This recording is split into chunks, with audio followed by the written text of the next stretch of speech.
ഇതെൻ്റെ first long video ആണ്. അതുകൊണ്ട് തന്നെ ചെറിയ ചെറിയ മിസ്റ്റേക്സ് ഒക്കെ ഉണ്ടാവും. സോ നിങ്ങൾ അതൊന്ന് കമൻറ്റ് വഴി അറിയിക്കണം. അപ്പോൾ നെക്സ്റ്റ് വീഡിയോയിൽ ഞാൻ അതൊക്കെ മാറ്റിയിട്ട് വരാം. എൻ്റെ ഒരുപാട് നാളത്തെ ആഗ്രഹമായിരുന്നു കേട്ടോ ഒരു യൂട്യൂബ് ചാനൽ തുടങ്ങണം എന്നുള്ളത്. എന്തൊക്കെയോ കാരണങ്ങൾ കൊണ്ട് നീണ്ടു പോയി. ഫൈനലി ഞാൻ യൂട്യൂബ് ചാനൽ തുടങ്ങി. ഷോർട്സ് ആണ് ഇത്ര നാൾ ഇട്ടുകൊണ്ടിരുന്നത്. ഇപ്പോൾ ജസ്റ്റ് ഒരു ലോങ് വീഡിയോയിലോട്ട് കടന്നിട്ടുണ്ട്. ഇന്ന് അൺഎക്സ്പെക്റ്റഡ് ആയിട്ട് ഞാൻ എൻ്റെ വീട്ടിലോട്ട് വന്നിരിക്കുകയാണ്.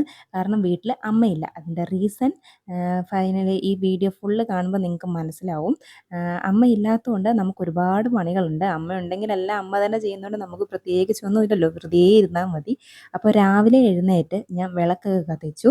പിന്നെ അച്ഛന് കടയിൽ പോകുമ്പോൾ ബ്രേക്ക്ഫാസ്റ്റ് കൊണ്ടുപോകണം എന്നുള്ളതുകൊണ്ട് നമുക്ക് അടുക്കളയിലോട്ട് കയറണം. അപ്പോൾ നേരെ അടുക്കളയിലോട്ട് പോയി പുഴുങ്ങാനുള്ള മുട്ടയൊക്കെ ഞാൻ കുക്കറിൽ ഇട്ട് പിന്നെ ചായക്കുള്ള വെള്ളം വെച്ചു. അപ്പൂപ്പനും അമ്മൂമ്മയ്ക്കും അച്ഛനും എല്ലാം ചായ കൊടുക്കണം. ചായക്കുള്ള വെള്ളം വെച്ചു. പിന്നെ ദോശ ചുടാനുള്ള പരിപാടികളൊക്കെ നോക്കി. ദോശ ചുട്ടുകൊണ്ടിരിക്കുന്ന സമയത്തൊക്കെ അവിടെ ജാനുക്കുട്ടി അമ്മൂമ്മ എടുത്ത് സംസാരിച്ചുകൊണ്ടിരിക്കുകയാണ്. അവിടെ അത്രയും എൻഗേജ്ഡ് ആയിട്ട് ഇരിക്കുന്നതുകൊണ്ട് എനിക്ക് വലിയ പണിയില്ല. ഇല്ലെന്നുണ്ടെങ്കിൽ ഇങ്ങനെ ഫുൾ ടൈം എൻ്റെ കാലിൽ ഇങ്ങനെ തൂങ്ങിക്കിടക്കും, എടുക്കുക എന്നും പറഞ്ഞ്. അപ്പോൾ നമുക്ക് പ്രോപ്പറായിട്ട് ഒരു പണിയും നടക്കത്തില്ല. ഈവനിങ് ഞങ്ങൾ ഹോസ്പിറ്റലിലോട്ട് വന്നിട്ടുണ്ടായിരുന്നു. അൺഎക്സ്പെക്റ്റഡ് ആയിട്ട് ഞാൻ വീട്ടിലോട്ട് വരാനുള്ള കാരണവും ഇത് തന്നെയാണ്.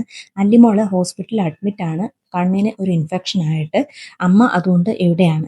കണ്ണിന് ഇൻഫെക്ഷൻ എന്ന് പറഞ്ഞാൽ അത് ശരിക്കും കുഞ്ഞുങ്ങളുള്ള എല്ലാ അമ്മമാരും ശ്രദ്ധിക്കണം. നമ്മൾ ജസ്റ്റ് ഐ ക്ലിനിക്കിൽ കൊണ്ടുപോയി കാണിക്കും, പക്ഷേ പ്രോപ്പറായിട്ട് ട്രീറ്റ്മെൻറ്റ് അവിടെ കിട്ടണം എന്നില്ല. ഇവിടെ ഈ ക്ലിനിക്കിൽ കൊണ്ടുപോയി കാണിച്ചിട്ട് കുഞ്ഞിന് കുഴപ്പമൊന്നുമില്ല, മാറിക്കോളൂ എന്ന് വിചാരിച്ച് നമ്മൾ കാത്തിരുന്നതാണ്. പക്ഷേ കുറച്ച് ദിവസം കഴിഞ്ഞപ്പോഴേക്കും നല്ല ചൂട് കൂടി കണ്ണിന് വീണ്ടും സ്വെല്ലിങ് ആയപ്പോഴത്തേക്കും പീഡിയാട്രിക്കിനെ കൊണ്ട് കാണിച്ചപ്പോഴാണ് ഇത് ടെസ്റ്റ് ചെയ്യണം എന്നറിഞ്ഞത്. ശരിക്കും ടെസ്റ്റ് ചെയ്യണമെന്ന് പറഞ്ഞവർ രാത്രി എല്ലാവർക്കും ഭയങ്കര ടെൻഷനായിരുന്നു. കാരണം കിഡ്നി റിലേറ്റഡ് ആയിട്ടുള്ള പ്രശ്നങ്ങൾക്കൊക്കെ ഈ സ്വെല്ലിങ് വരാമെന്ന് ഡോക്ടർ പറഞ്ഞു. പക്ഷേ ടെസ്റ്റ് ചെയ്തപ്പോൾ കുഴപ്പമൊന്നുമില്ല, അവൾ ഓക്കെയാണ് എല്ലാ തരത്തിലും. അത് ഡെന്റൽ ഇൻഫെക്ഷൻ്റെ ഒരു ഇത് മേപ്പോട്ട് കയറി സ്വെല്ലിങ് വന്നതാണ്. അപ്പോഴാണ് ശരിക്കും എല്ലാവർക്കും ഒരു ആശ്വാസമായത്. 5 ദിവസത്തെ ആൻറ്റിബയോട്ടിക് എടുക്കുമ്പോഴത്തേക്കും നമുക്കത് ഓക്കെ ആവും. ശരിക്കും നമ്മൾ കുഞ്ഞുങ്ങൾക്ക് എന്തെങ്കിലും ഒരു അസുഖം വന്നു കഴിഞ്ഞാൽ പീഡിയാട്രീഷ്യനെ തന്നെ പോയി കൺസൾട്ട് ചെയ്യണം, എങ്കിലേ ഡീറ്റെയിൽഡ് ചെക്കപ്പ് നടക്കുകയുള്ളൂ. അപ്പോൾ ഈവനിങ് ഞങ്ങൾ ചെന്നിട്ട് അവർക്ക് ഫുഡൊക്കെ വാങ്ങിച്ചു കൊടുത്തു. തിരിച്ച് റൂമിൽ പോയി അവിടെ ഇരുന്ന് കഴിച്ചു. കുറച്ച് നേരം അവിടെ ഇരുന്ന് വർത്താനമൊക്കെ പറഞ്ഞു. അവിടെ കുറച്ച് നേരം സ്പെൻഡ് ചെയ്തിട്ട് ഞങ്ങൾ തിരിച്ച് വീട്ടിലോട്ട് പോകാൻ വേണ്ടിയിട്ട് ഇറങ്ങി. ഒരുപാട് ലേറ്റ് ആയിട്ടുണ്ടായിരുന്നു. ലേറ്റ് ആയതുകൊണ്ട് ഞങ്ങൾ വിചാരിച്ചു എനിക്ക് പിന്നെ കഴിച്ചിട്ടങ്ങ് പോകാമെന്നുള്ളത്.